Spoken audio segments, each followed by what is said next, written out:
1.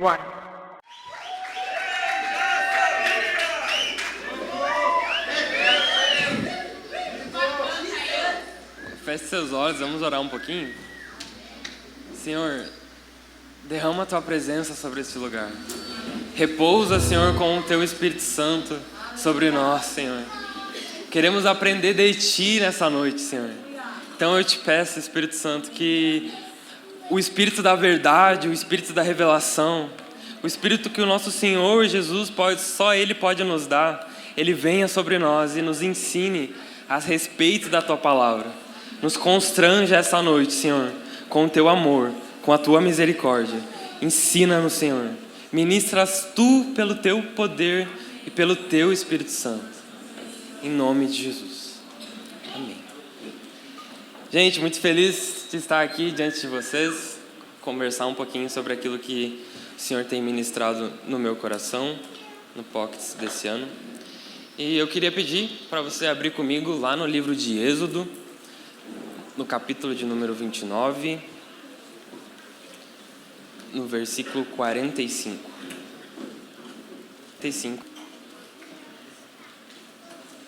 Êxodo 29, 45. A palavra de Deus diz assim: Eu habitarei no meio dos israelitas e serei o Deus deles. Saberão que eu sou o Senhor, o seu Deus, que os tirou do Egito para habitar no meio deles. Eu sou o Senhor, o seu Deus. O Senhor nosso Deus, Ele é um Deus relacional. E a gente vê isso desde as primeiras páginas da Bíblia, quando ela diz que o Senhor, Ele caminhava pelo jardim no final da tarde à procura do homem, para conversar com o homem, ter um tempo com ele. E Yahweh, Ele é tão relacional que habitar entre o seu povo e ser o seu Deus é a mesma coisa. Ser o Deus de Israel significava habitar no meio deles. O povo de Deus só é povo de Deus se a presença dele habita com eles. Então Moisés disse: se não nos acompanhares pessoalmente, não nos faça sair deste lugar. Se não nos acompanhares, como os outros saberão que teu povo e eu contamos com o teu favor? Pois é a tua presença em nosso meio que nos distingue, teu povo e eu, de todos os outros povos da terra. Mas o que isso realmente significa, né? Ao longo de toda a narrativa bíblica, Deus ele manifestou a sua presença à humanidade de diversas e gloriosas formas. Por exemplo, na sarça ardente, que embora em chamas, ela não era consumida pelo fogo. No topo do Monte Sinai, quando a palavra de Deus diz que o monte ele estava coberto de fumaça, pois o Senhor tinha descido sobre ele violentamente. Dele subia fumaça como de uma fornalha, e todo o monte tremia violentamente, e o som da trombeta era tocado cada vez mais forte. E aos olhos dos israelitas, a glória do Senhor parecia um fogo consumidor. A mesma glória que, em forma de uma nuvem tão densa e palpável, ela enchia a tenda do encontro e impedia que Moisés adentrasse aquela tenda. Da mesma forma que os sacerdotes foram impedidos de entrar no templo de Salomão, lá em 1 Reis 8. No Antigo Testamento, quando o Senhor está formando o povo de Israel, ele precisa eleger, e ele elegeu, algumas poucas pessoas específicas que precisariam cumprir vários rituais e regras para estar diante da santa presença de Deus. E que se eles não cumprissem esses rituais, se eles não obedecessem essas regras, a ira de Deus se voltaria para eles. A presença manifesta de Deus era tão gloriosa, tão santa, que ela era perigosa. Antes de manifestar sua presença no Monte Sinai, o Senhor ele diz para Moisés, pede para ele marcar um limite e avisar o povo: tomem cuidado, não subam ao monte e nem mesmo toquem o limite. Quem tocar o monte, a arca diretamente, será morto. Em 2 Samuel, a gente vê a arca de Deus, aquilo que representava a presença de Deus na antiga aliança. Ela está sendo transportada de volta para Jerusalém, na cidade santa. E Davi e alguns levitas estão transportando a arca. E E acontece alguma coisa que balança, ela vai cair, e um homem chamado Uzá, ele estende a sua mão num ato de tentar segurar a arca, e a palavra de Deus diz que Uzá, quando ele estendeu a mão e segurou a arca, a ira do Senhor se acendeu contra Uzá. E Deus o feriu por causa disso. Ele morreu ali mesmo, ao lado da arca de Deus. Lá em 1 Samuel 6, 19 ao 20, relata também o dia em que a arca do Senhor estava voltando para os israelitas. Ela passou um tempo com os filisteus, ela passou um tempo com um povo estrangeiro, e isso acabou causando vários problemas para aquele povo estrangeiro, porque eles não eram um povo do Senhor, então acabou causando uma confusão, e eles disseram: não quero mais. Não quero mais isso aqui, eu vou devolver para eles. E na cidade mais próxima, no vilarejo mais próximo, o vilarejo de Bet-Semes, eles levaram a arca do Senhor. E a palavra de Deus diz que o Senhor matou 70 homens de Bet-Semes, porque eles olharam para dentro da arca. E o povo chorou muito por causa da grande matança. Quem pode estar na presença do Senhor, este Deus Santo? Eles clamaram. Para onde mandaremos a arca daqui? A morte dessas pessoas aconteceu porque eles não haviam demonstrado reverência pela santidade do Senhor. Eles haviam infringido e desobedecido a lei deixada pelo Senhor a respeito de como eles deveriam lidar com a presença, de como eles deveriam lidar com a arca. E nas passagens que a gente acabou de ler, a gente percebe que nem mesmo o próprio povo de Deus, ele estava imune à ira divina ao profanar a santidade de Deus. Os israelitas, eles sabiam disso, e eles tremiam, eles sentiam medo. Diante da santidade do Senhor, os israelitas, eles demonstravam angústia. Quem pode estar diante de Deus, este Deus santo? Quando Deus ele se manifestou no Sinai, lá em Êxodo 20, 18, diz que, vendo-se o povo diante dos trovões e dos relâmpagos, e do som da trombeta e do monte fumegante, todos tremeram de medo, ficaram à distância e disseram a Moisés: fala tu conosco e ouviremos, mas que Deus não fale diretamente conosco, para que não morramos. Eles sentiam medo. Quando Isaías foi levado à sala do trono e ele viu o Senhor sentado no seu trono alto e exaltado, e os serafins cantando: Santo, Santo, Santo é o Senhor, o Rei dos exércitos. A Bíblia diz que ele gritou: ai de mim, estou perdido, sou um homem de lábios impuros e vivo em meio a um povo de lábios impuros. E os meus olhos viram o Rei, o Senhor dos exércitos. O apóstolo João, lá na ilha de Patmos, ele ouviu uma voz como o som de muitas águas, e quando ele se virou para ver quem é que estava falando com ele, ele viu aquele que tem os olhos como chamas de fogo, e a Bíblia diz que ele caiu como morto aos seus pés. João teve medo. Mais uma vez, demonstrou medo diante da santidade de Deus. Ele sabia quem ele era, e ele sabia diante de quem ele estava. Mas aí o Senhor Jesus, ele coloca a mão direita sobre João e ele diz assim: não tenha medo. Eu sou o primeiro e o último. Sou aquele que vive. Estive morto, mas agora estou vivo pelos séculos dos séculos e tenho as chaves da morte e do Hades. Algo mudou radicalmente com a vida de Jesus. Sabe o que ele está falando para João é: ei João, as coisas não são mais como antes, né? O meu sangue ele te lavou, o véu se rasgou, e tu não precisa mais ter medo de estar diante de mim e da minha glória. Nós não precisamos mais ter medo de nos achegar diante do Senhor. O autor do livro de Hebreus, lá no capítulo 10, ele diz assim: portanto, irmãos, temos plena confiança para entrar no lugar santíssimo, pelo sangue de Jesus, por um novo e vivo caminho que Ele nos abriu por meio do véu, isto é, do seu corpo. Também temos um grande sacerdote sobre a casa de Deus. Assim, aproximemo-nos de Deus com um coração sincero e com plena convicção de fé, porque o nosso coração ele foi purificado de uma consciência má e o nosso corpo foi lavado com água pura. É graças ao sacrifício de Jesus que quando ele entregou o seu espírito no madeiro, o véu se rasgou e o homem que antes estava separado de Deus, agora justificado pelo sangue do Cordeiro, ele tem livre acesso à presença de Deus.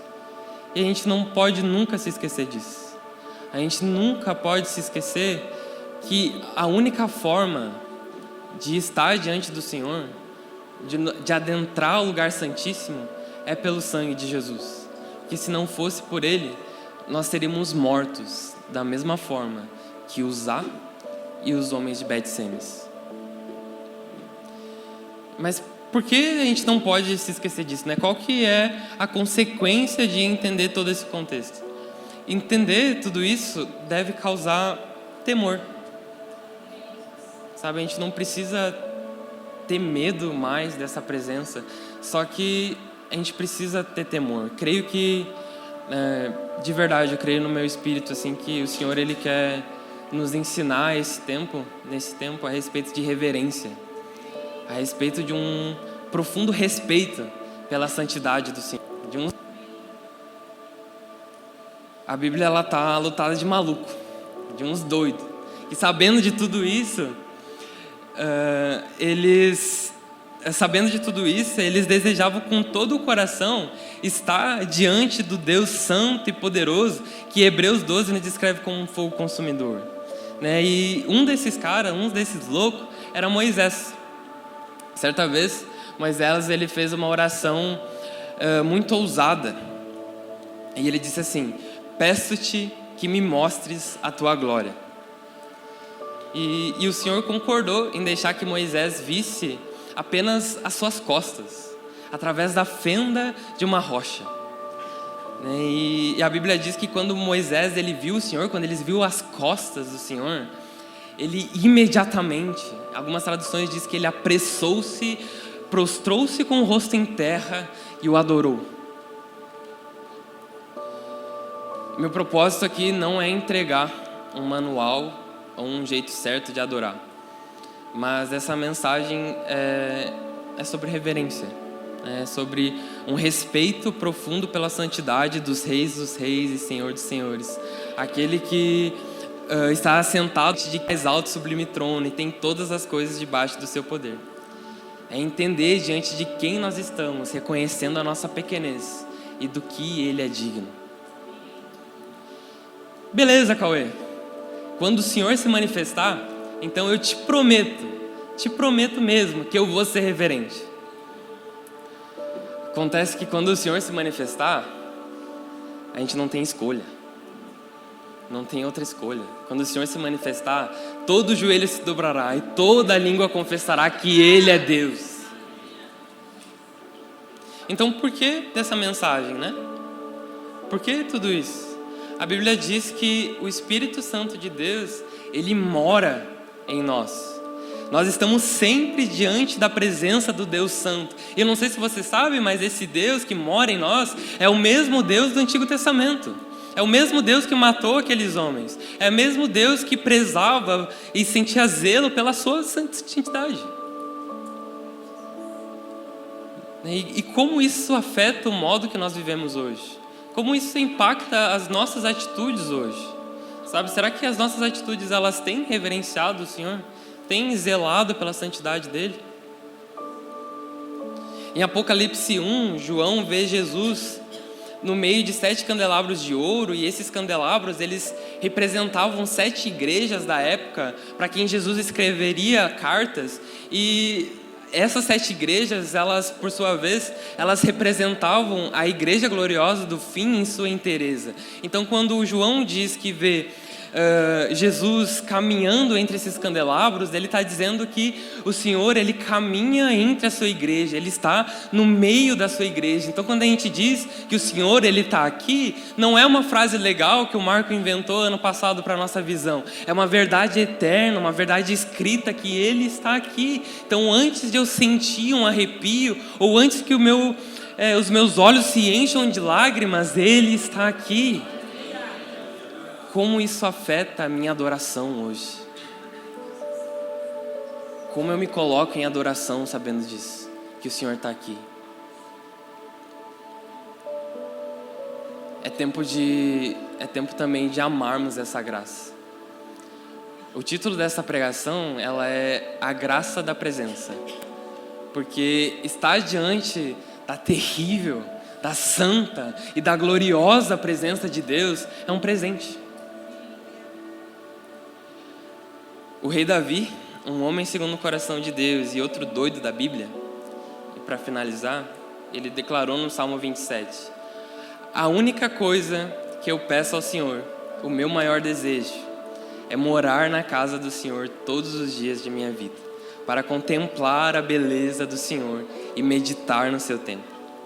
Davi, ele era um homem machucado, ferido com saudades de uma coisa que ele ainda não tinha visto.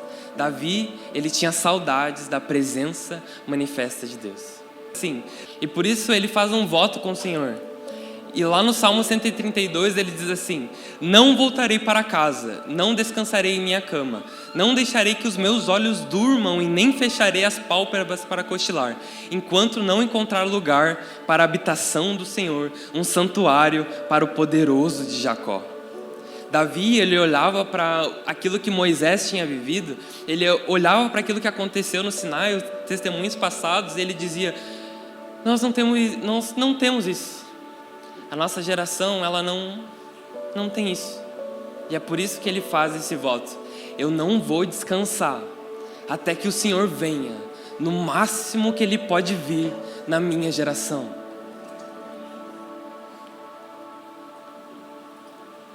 A minha oração nessa noite é que o nosso coração ele se encha de temor e amor pela presença de Deus, e que o Senhor ele nos encontre santos e irrepreensíveis, clamando: vem, Senhor, nós não temos medo, vem em tua santidade, vem em tua inteireza, vem habitar conosco.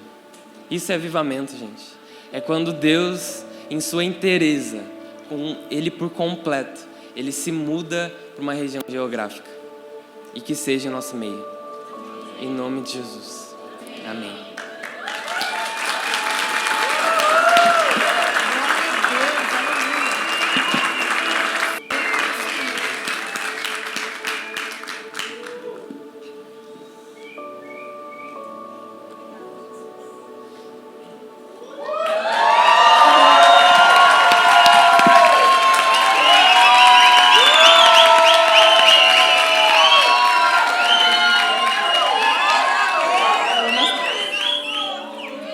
Problemas técnicos, espera aí.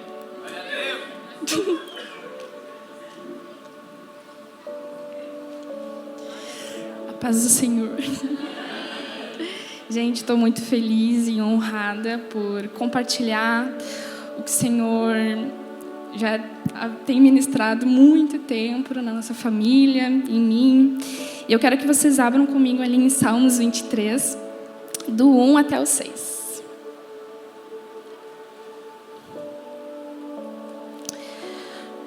O Senhor é o meu pastor, nada me faltará. Deitar-me faz em verdes pastos, guia-me mansamente a águas tranquilas, refrigera minha alma, guia pelas veredas da tua justiça por amor do seu nome. Ainda que eu andasse pelo vale da sombra da morte, não temerei mal algum, porque tu estás comigo. A tua vara e o teu cajado me consolam. Preparas uma mesa perante mim na presença dos meus inimigos. Unge a minha cabeça com óleo e o meu cálice transborda. Certamente que a bondade e a misericórdia me seguirão todos os dias da minha vida. E habitarei na casa do Senhor por longos dias. E eu queria focar bem ali no primeiro, que fala: o Senhor é o meu pastor e nada me faltará. E eu queria que vocês refletissem sobre essa promessa que é muito conhecida e que parece simples quando a gente olha ali, né? Nada me faltará. Mas Quantas vezes a gente não pegou em lugares onde parece que o Senhor faltou? Onde parece que as coisas não estavam acontecendo. E a gente questiona: Senhor, o Senhor é o meu pastor e não estou vendo a sua provisão, não estou vendo as coisas acontecerem. E eu queria compartilhar algo muito pessoal, meu e do Will, e que algumas pessoas já sabem. Em 2022, eu e o Will, a gente estava super animados, empolgados para ir morar em Portugal. A gente vendeu tudo, e a gente foi ousado, enfim. E antes da viagem, nós descobrimos que estávamos grávidos, e foi uma alegria foi maravilhoso. E, poxa, meu Deus, Portugal vai ser um português. Várias expectativas. E antes de viajar, na mesma semana, eu fui fazer uma última eco, né, para ver se estava tudo bem. E não havia mais batimentos. E ali, eu estava num lugar onde o Senhor havia me feito ao meu olhar. Um lugar onde eu orei por milagre, por cura, e eu não tive. E quando Davi fala sobre isso, sobre essa passagem, né? O Senhor é o meu pastor e nada me faltará. Parece clichê, mas na verdade ele não quis falar sobre provisões. Ele não quis falar sobre as coisas nunca vão dar errado. Ele quis falar que o Senhor é o nosso pastor e Ele não nos falta. Mesmo que as coisas nos faltam, o Senhor ainda é presente.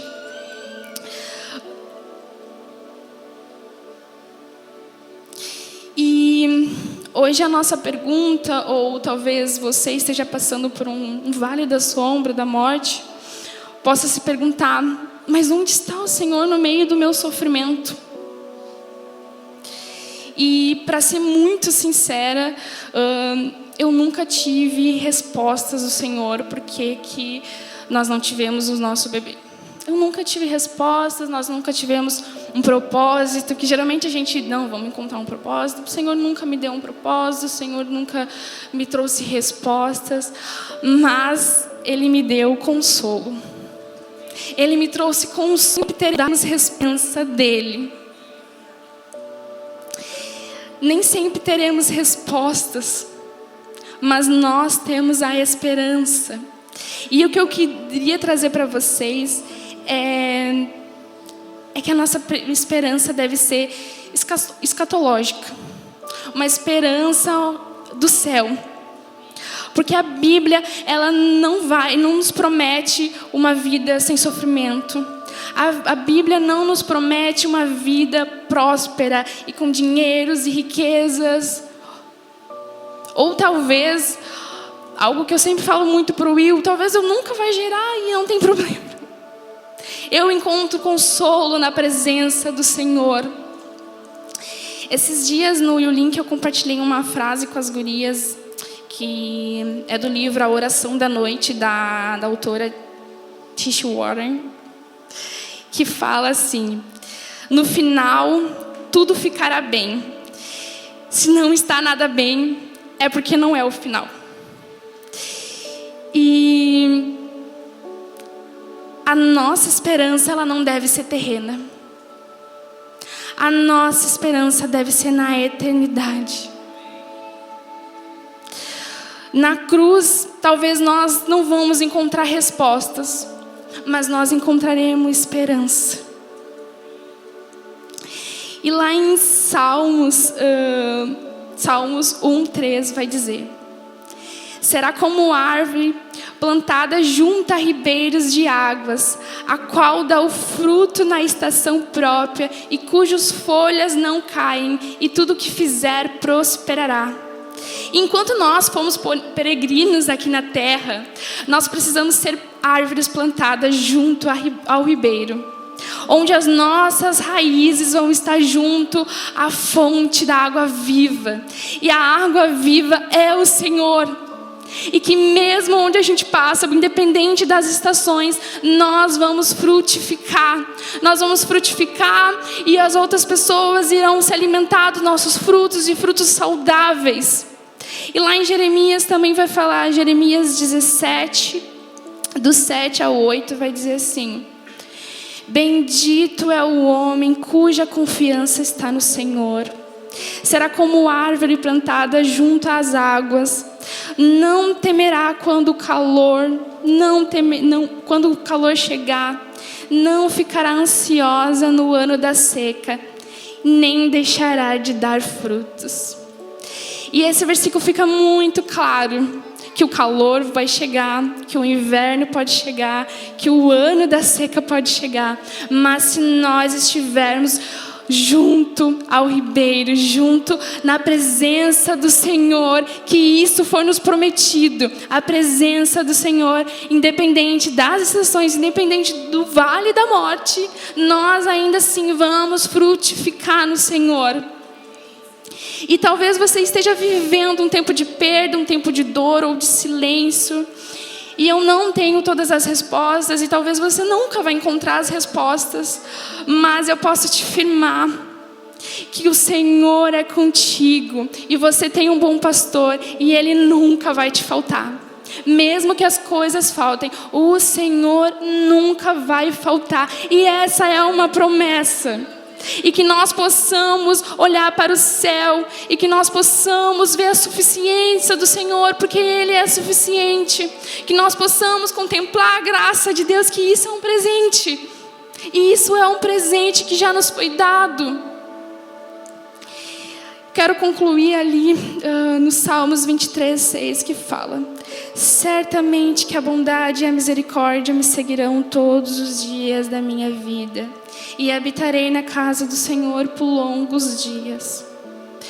Eu quero realmente deixar para vocês o que o Senhor ministrou muito no meu coração e vem me ministrando sobre o Senhor ser suficiente mesmo. E nem sempre a cura vai chegar, e nem sempre as coisas vão chegar como a gente quer, mas o Senhor ainda assim é o nosso pastor, e Ele nunca nos falta.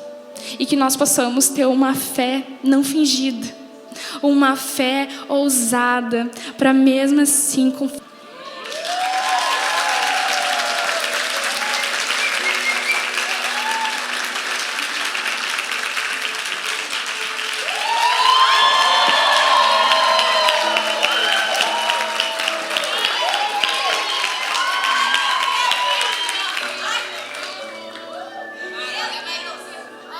Só um pouquinho que deu problema aqui. Deu.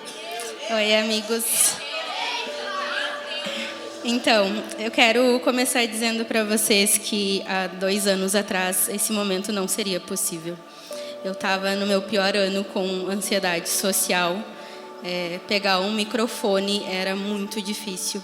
E num retiro eu fui curada.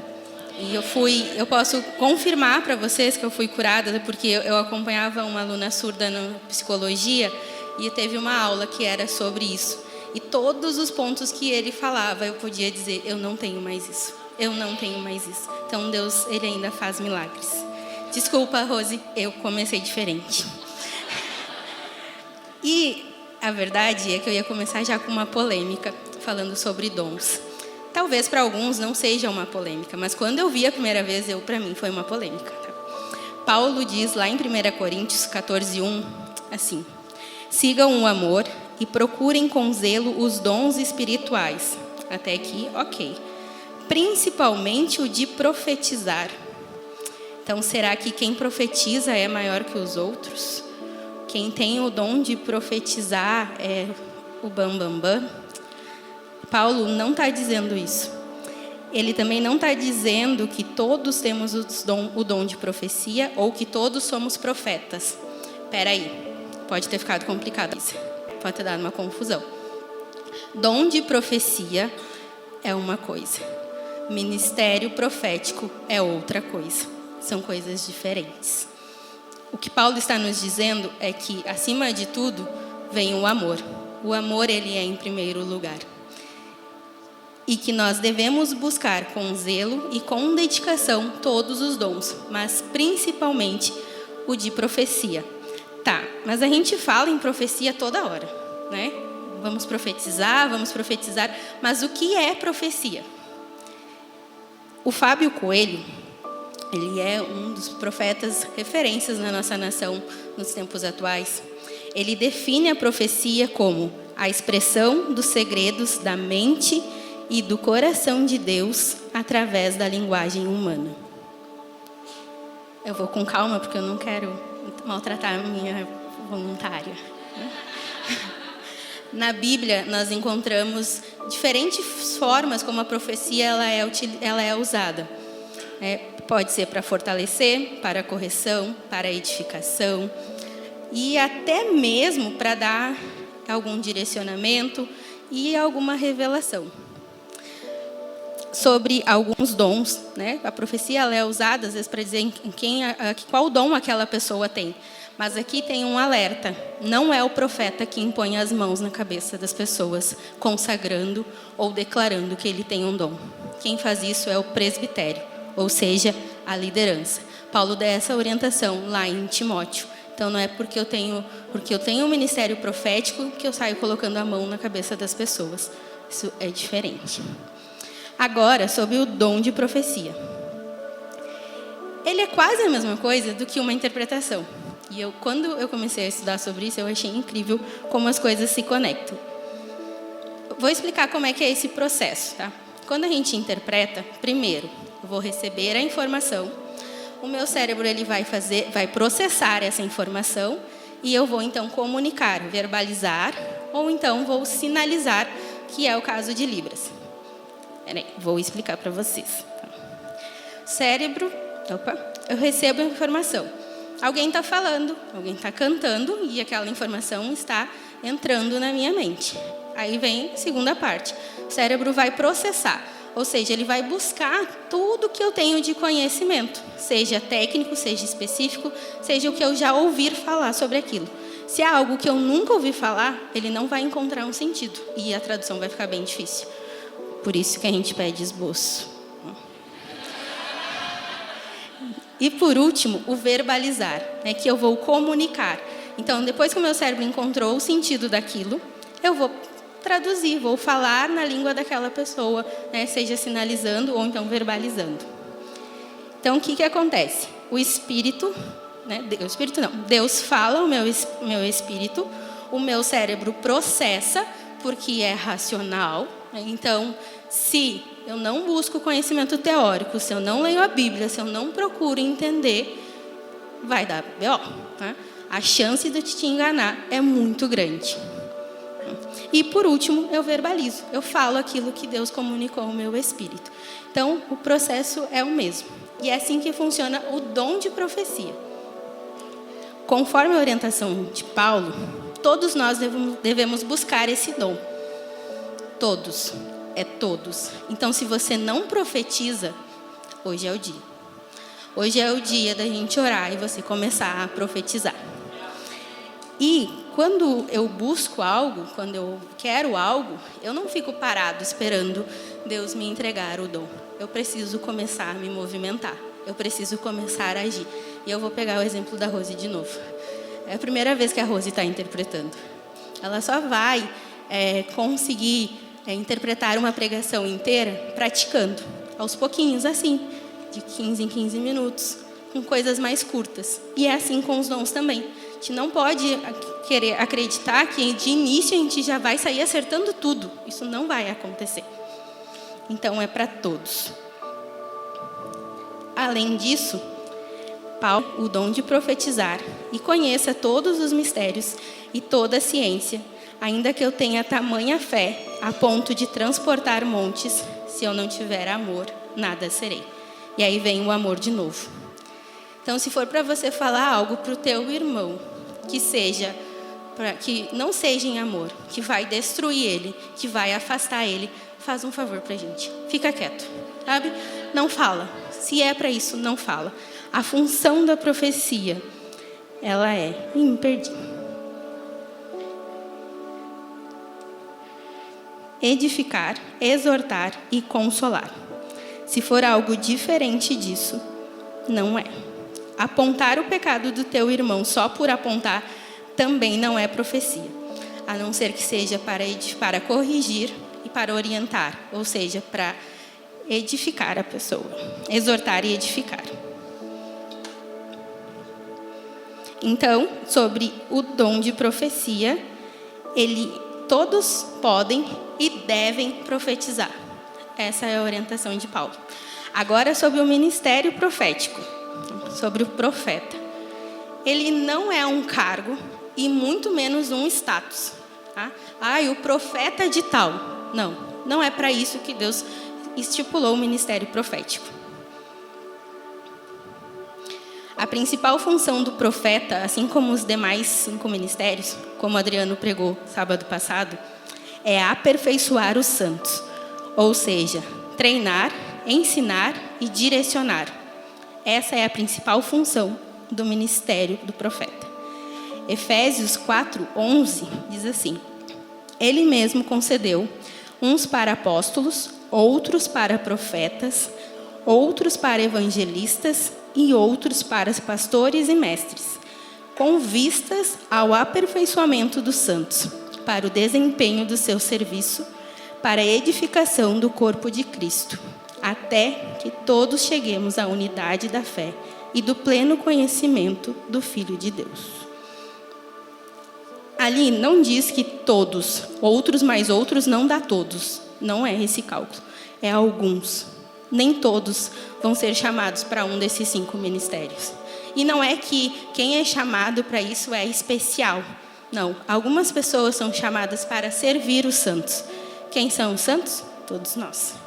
Então, as pessoas que são chamadas para esses ministérios são as pessoas que vão direcionar, que vão orientar os santos. Não é alguém que está acima, é alguém que está servindo. Vou dar um exemplo que é do Fábio Coelho também. Quando um time está jogando, seja um time de futebol, de vôlei, enfim, está jogando muito mal, quem a torcida vai reclamar? Dos jogadores ou do treinador? Sempre é do treinador. O treinador pode ser até bom, mas sempre a culpa é do treinador. Pessoal que gosta de futebol, tá certo ou tá errado? Tá certo, né? Sempre a culpa é do treinador. Então, isso nos mostra o quê? Que quem é mais importante para a torcida? O treinador ou os jogadores? Os jogadores, porque eles vão marcar a torcida. Eles que vão trazer a alegria para a torcida. O treinador, ninguém quer saber do treinador, né? E no nosso caso, os jogadores são os santos, ou seja, cada um de nós. E quem tem o dom, né, o chamado dos 5 ministérios é o treinador. É aquele que vai direcionar. Ou seja, ninguém está nem aí para o treinador. Essa é a realidade. Tá? Então, os jogadores, os santos, são aqueles que vão impactar a cidade. Por isso que quem tem os 5 ministérios vai ensinar. Porque os santos que vão fazer, vão na prática, vão impactar a cidade, vão curar as pessoas, vão expulsar demônios. Quem faz isso são os santos. E aqui, nós queremos, no nosso ministério, muito viver uma comunidade profética saudável. Então, se você acredita que tem esse chamado profético, é hora de você se apresentar. Não é mais hora de ficar se escondendo. É hora de entrar para o jogo. Talvez você pode ter várias dúvidas, mas como é que eu sei? Como é que eu identifico isso? Eu vou dar algumas orientações que pode ser. O profeta geralmente tem algumas impressões de coisas que irão acontecer no futuro. Percebe alguns movimentos espirituais antes dos outros. Percebe algumas lacunas ou alguns erros da igreja com muita facilidade. Recebe informações do Espírito para alguma área específica, seja talvez para uma adoração, para uma questão de liderança, sobre informações de como fazer, sabe? O que não está de acordo com a palavra de Deus. E aqui nós temos um grande problema. Na maioria dos casos se isola, porque acredita que só ele está vendo as coisas que estão erradas. Só ele está vendo aquilo que está acontecendo. Porque geralmente quem tem esse chamado profético não compartilha as coisas que está recebendo. E isso a gente precisa mudar. Existem várias outras coisas, várias outras características que, se a gente for ver na Bíblia, a gente vai encontrar. Mas eu acho que essas já trazem uma luz. E, por último, eu quero compartilhar com vocês algo que o Senhor tem ministrado ao meu coração há alguns meses. E eu tenho visto, ao conversar com algumas pessoas, que Deus tem feito isso na vida delas também. Então, eu acredito muito que é isso que Deus requer de nós, aqueles que são os profetas desse ministério, que é obediência e renúncia. Então, se você está vivendo alguma coisa assim, algo parecido, pode ser um sinal de que você tem esse chamado. Obediência. Sabe quando não tem mais saída na vida? Não tem mais o que fazer. Eu perdi totalmente o controle. O que eu vou fazer agora? Só tem uma saída. Obedecer o que o Senhor está me mandando fazer. Parar o que eu estou fazendo e me direcionar àquilo que Deus está me mandando fazer. Dar um passo de fé. O segundo é renúncia. Sabe? Eu disse que eu não ia chorar. Sabe aquele teu maior sonho? Assim, aquele sonho que tu sempre teve e que parece que tirou de mim, da minha casa. Foi abrir mão desse sonho. De não abrir mão de, tipo assim, eu não quero mais. É um abrir mão, eu não tenho controle disso. Senhor, é teu. O Senhor faz o que o Senhor quiser. Obediência e renúncia. Se você tem sido levado a esses extremos, é hora de te apresentar, de nós orarmos, para entendermos se o Senhor está te chamando para ser um profeta desse ministério. Nós não temos como viver um avivamento com profetas escondidos, com profetas sofrendo sozinhos, com profetas, assim como Eliseu, se escondendo na sua caverna. Mas Eliseu ainda tinha um corvo para alimentar ele. E muitas vezes nós não temos um corvo para nos alimentar. E eu vou aproveitar que tem tempo, rapidinho. Eu vivi um período assim. Eu só queria me isolar. Eu não queria mais nada. Nada, eu não queria falar com ninguém. Levei vários puxões de orelhas depois, porque eu não compartilhei. Mas foi uma semana em que eu vivi na caverna. Literalmente, eu fui interpretar sem a mínima vontade no culto. Eu não queria estar lá, mas eu estava lá por obediência. Mas graças a Deus eu tinha um corvo, que era meu marido, que me aguentou, que me suportou e que queria contar para as minhas amigas. Eu disse, não conta, porque eu quero, assim, eu quero aceitar esse sofrimento, sabe?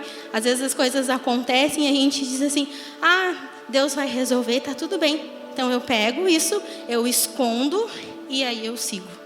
Não, a gente precisa aceitar. Eu estou sofrendo, isso dói no meu coração. Senhor, eu estou te entregando, mas está doendo. Então, eu te entrego. Mas eu não finjo que eu não sofri. Eu sofri, e eu sofri muito. Doeu bastante, mas eu sei que o Senhor está cuidando de tudo. E depois dessa semana, as coisas mudaram na minha vida, no meu coração, no meu posicionamento, principalmente com relação ao meu chamado. Porque antes alguém me chamava de profeta e eu ficava, não, sabe? Isso não é para mim. E é algo que o Senhor me entregou há alguns anos. Então, nem tinha como eu fugir.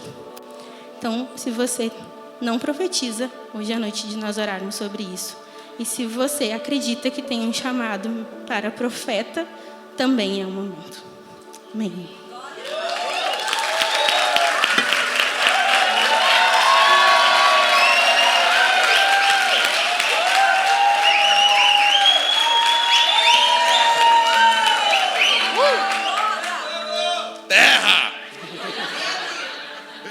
O que dizer?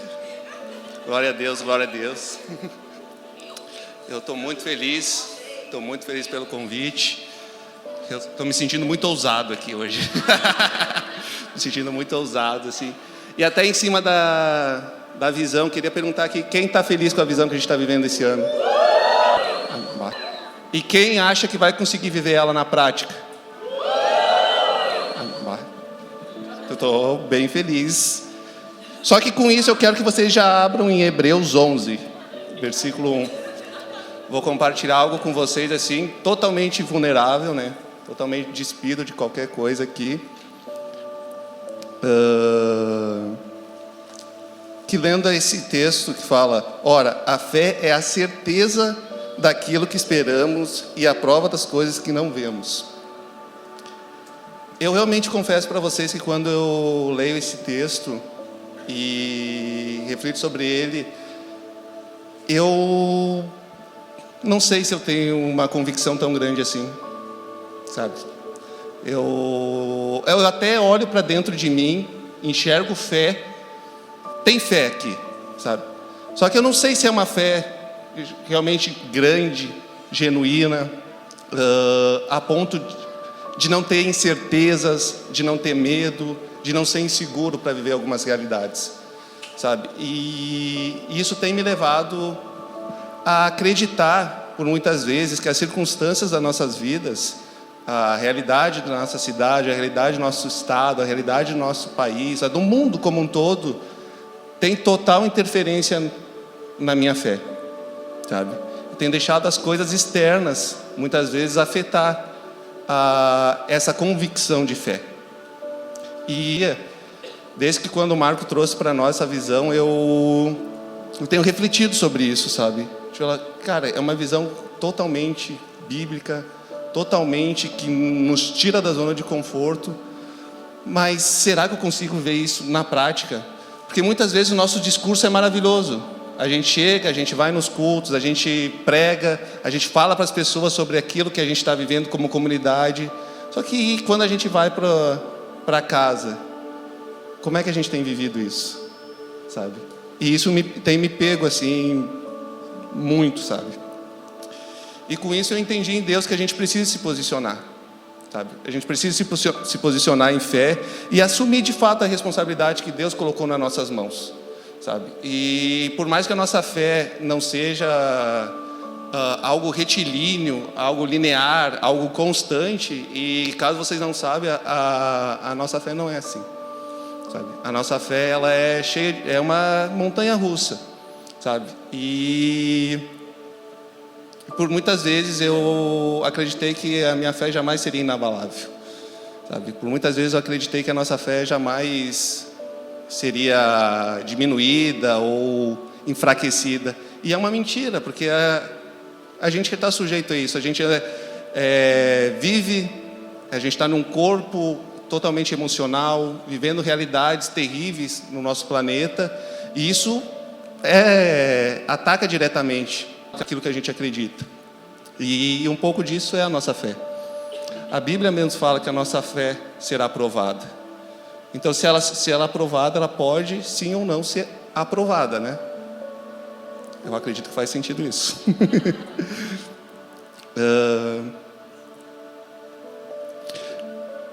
Talvez quando a gente fala de fé, e por muitas vezes, talvez, no contexto evangélico, a gente fala de fé como um sentimento, sabe? A fé é um sentimento. E, na verdade, a fé não é. A fé é uma substância real. Ela não é, como eu comentei, algo linear, algo constante. A gente dificilmente viverá uma fé na crista da onda, entendeu? O pico lá em cima, surfando o máximo dela. E glória a Deus quando a gente está lá em cima, sabe? Mas e quando a gente não está? O que a gente faz? Ainda que a gente não veja com os olhos naturais as coisas pelas quais a gente está passando, eu sei que muita gente aqui talvez esteja passando pela mesma realidade que eu estou hoje.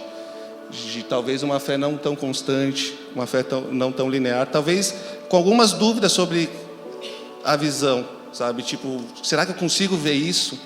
Cara, é uma visão que totalmente me tirou da zona de conforto. Deus tem ministrado muito na minha vida algumas coisas que de fato, para me tirar do lugar de comodismo, para me tirar do lugar da cartilha cristã. Eu oro, check. Eu jejuo, check.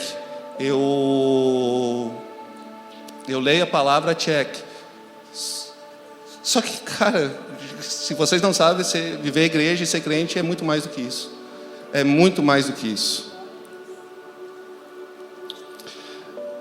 Lendo, eu peguei em Atos 8, uma passagem que fala sobre Simeão, que era um mago que tentou comprar o dom de Deus e foi repreendido por Pedro. A fé é algo espiritual. A fé é um dom de Deus e ela não é adquirida por mérito, mas por rendição a Cristo. Por vivermos no sobrenatural, precisamos reconhecer quem Cristo é. A fé começa quando nos rendemos ao Espírito Santo e deixamos de lado o raciocínio natural das coisas, tentando achar sentido em tudo, tentando achar que todas as pecinhas vão se encaixar perfeitamente, e a partir disso a gente vai viver por fé. Viver por fé, muitas vezes o quebra-cabeça pode até estar incompleto, mas mesmo assim a gente permanece firme e fiel. A gente deve, quando a gente reconhece a nossa pequenez em Deus, reconhecer que o Espírito Santo é quem nos ensina, é quem nos conduz e é quem nos transforma. E agora, beleza, eu entendi que a fé é um dom de Deus, eu entendi que eu não vou ter uma fé constante o tempo todo, entendi que eu vou ter altos e baixos. Tá, mas e aí? O que eu faço? Em Tiago 2,6 fala que a fé sem obras não é nada. Quando a gente reconhece que a gente tem fé, mas a gente não pratica ela, na verdade a gente está mentindo para a gente mesmo. A fé, ela vem do provento da ação. Em Gálatas 5,6 fala que a fé atua pelo amor. A fé não é apenas crer, mas sim agir, influenciar e transformar pessoas. A verdadeira fé produz frutos. E como? Quando é movida pelo amor e o amor de Deus. Porque Deus é o próprio amor. Jesus é a expressão exata do Pai. Em Hebreus 1,3 fala. Então, quanto mais conhecemos Jesus, mais conhecemos o amor e mais operante se torna a nossa fé. E como a gente faz para aumentar, então, quando a gente reconhece que a nossa fé está lá embaixo? Indo para as Escrituras, indo para a Palavra de Deus, reconhecendo quem Cristo é, reconhecendo o amor do Espírito Santo por nós e reconhecendo o amor que a gente tem pelas pessoas. A gente reconhece e permite que o Espírito Santo transforme a nossa vida e nos leve a uma fé ativa, uma fé em ação, a ponto de impactar a nossa vida e a vida das pessoas que estão à nossa volta. Eu estava pensando no que trazer para cá, para essa noite, e comecei a refletir sobre isso, e comecei a folhear as Escrituras, e em Hebreus fala também sobre os heróis da fé. Eu recomendo que vocês leiam um pouco da história de cada um desses homens da fé que é listado ali. Ali fala um pouco sobre Moisés, que o Cauê trouxe aqui antes. E olhando para a vida de Moisés, eu vejo que Moisés tinha uma fé tão insegura, tão cheia de incertezas e medo quanto a minha hoje. E ainda assim viveu coisas sobrenaturais em Deus. Eu olho para Davi, o homem segundo o coração de Deus. Mas foi Davi que matou Urias para ficar com Betseba. Um homem que tinha fé provavelmente igual a mim, cheio de incertezas, medo e insegurança. Eu olho para Abraão e Sara, os pais da fé, que quando receberam o anjo do Senhor que declarou que eles seriam pais de multidões, os dois riram. Não acreditaram na promessa do Senhor naquele momento. E são considerados heróis da fé. Esses são alguns dos heróis, homens referência para nós, biblicamente, que tinham uma fé nem um pouco retilínea, nem um pouco constante e, por muitas vezes, inabalável.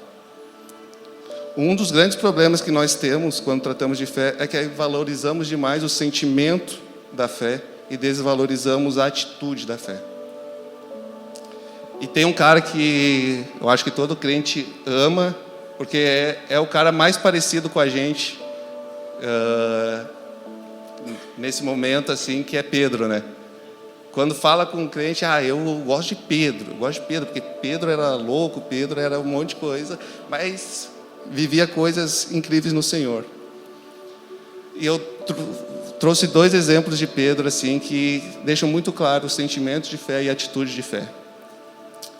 Quando a gente vê Pedro e Jesus fala que será entregue e morto, Pedro levanta a mão: nem por cima do meu cadáver tu vai ser morto.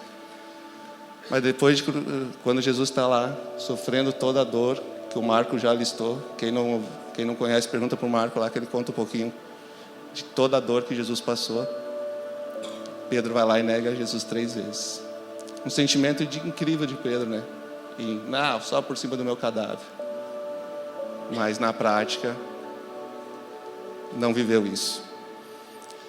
Ao mesmo tempo, eu gosto, essa parte eu peguei de uma pregação do Fábio, e ele aqui com a gente. Estava pesquisando e ouvindo alguns homens sobre fé, e ele trouxe esse exemplo que me marcou muito, que foi a questão de Pedro quando os discípulos vão para o mar, né? Jesus acaba de fazer a multiplicação dos pães, e lá sobra 12 cestos, os discípulos trabalham o dia todo, e pegam o barco. Jesus fala: vão para o outro lado que eu vou orar. E os discípulos entram no barquinho, e começa a tempestade, e toda aquela história, e Jesus vem caminhando sobre as águas, e os discípulos olham e falam: é um fantasma. E daí Jesus fala: não, sou eu, sou Jesus e tal. E Pedro fala: então, Pedro, se é tu, então que eu vá até aí, que eu vá caminhando até aí. E Pedro começa a caminhar, dá 1, dá 2, dá 3 passos, e começa a afundar, começa a olhar para a realidade ao redor dele e começa a afundar. E para mim, até ali, eu olhava para esse texto e imaginava como um demérito de Pedro. Tipo, cara, como é que Pedro viveu tantas coisas no Senhor? Está caminhando, cara, tu deu passo, não é que tu pisou na água e afundou, tu caminhou. E ainda sinto reflexão que me afundou, e eu achava um demérito. E Fábio trouxe uma reflexão que me marcou muito, assim, sabe? Que naquele dia, naquela noite, 11 homens voltaram para casa, e com uma grande história sobre um homem que acalmou o mar, acalmou a tempestade, mas só um viveu a história uma verdadeira história de ter caminhado sobre as águas. E foi quem? Um homem de pequena fé. Um homem de pequena fé, que Jesus fala para ele quando ele começa a afundar. E quando falou um homem de pequena fé, eu automaticamente fui ler e cheguei em Lucas 17:6, que fala sobre a fé como um grão de mostarda. Só que ao mesmo tempo, em Marcos 4:32, fala que o grão de mostarda é a menor das sementes, porém quando lançada na terra se torna a maior das hortaliças, onde as aves do céu se alinham em sua sombra. O que eu quero dizer com isso?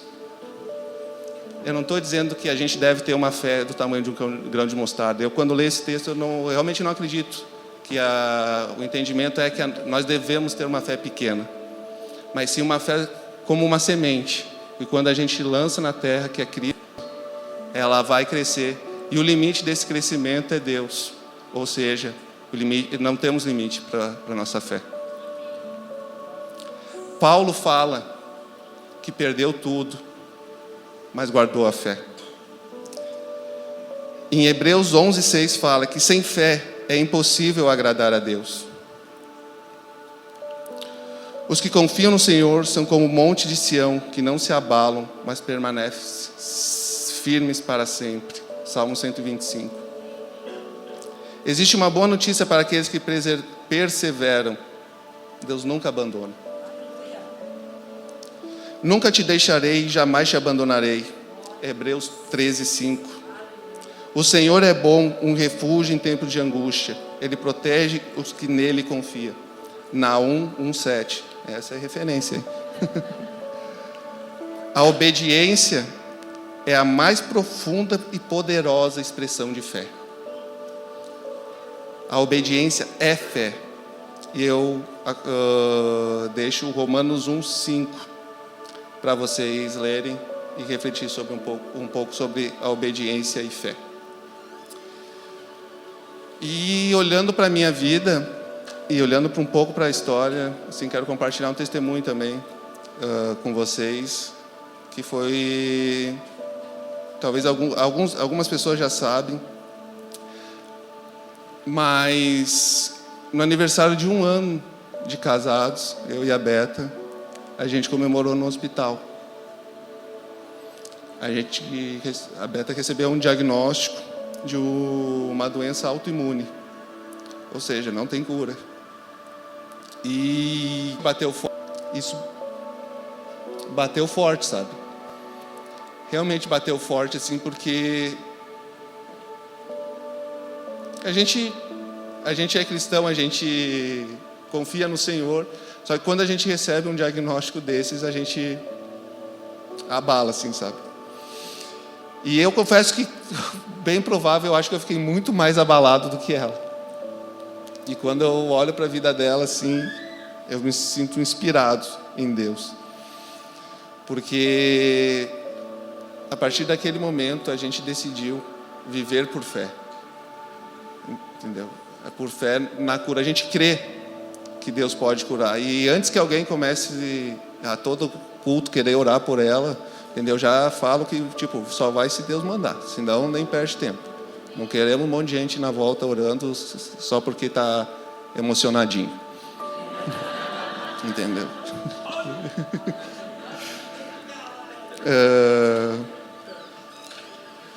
E em cima disso, a gente também decidiu viver debaixo da soberania de Deus.